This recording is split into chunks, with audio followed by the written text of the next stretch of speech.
Guys দেখো আমার দিকে তারা করতেছে, ওরে সাবাস। গাইজ মাছ শিকার করতে বেরোইছি, মাছের বাল পাইনি, ঠিক আছে, কোনো জায়গায় মাছ নাই। এই দেখো এরা ঘুরে বেড়াচ্ছে, এই যে একজন, ওই যে একজন, ওই যে একজন, কোনো জায়গায় মাছ নাই, কিন্তু একটা জিনিসের দেখা পাইছি, দেখবা, এই দেখো, এই দেখো কি, ঠিক আছে, এটার দেখা পাইছি, কোনো বিলি মাছ পাইনি, অনেক জায়গায় ঘুরেছি, যা চলে গেল ভয়তে। এই দেখো, এই দেখো, এই দেখো আবার মুকুট করতেছে, ঠিক আছে, এটা কী জিনিস তোমরাই কমেন্ট করো। নতুন সময়, নতুন জল, বৃষ্টির দিন, আর এইরকম জিনিস দেখা যায়, যা যা যা যা যা।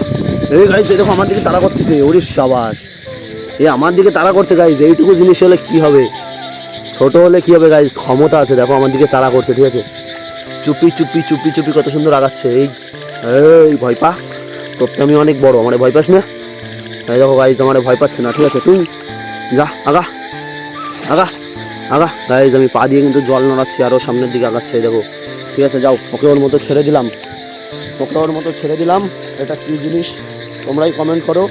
আর আমরা কি মাছ পেয়েছি না পাইনি সেটা পরের পর্বে শেয়ার করব, তাই পরের পর্ব দেখার জন্য পেজটি ফলো করো অথবা চ্যানেলটি সাবস্ক্রাইব করে নিও, ঠিক আছে, দেখা হচ্ছে পরের পর্বে, টাটা।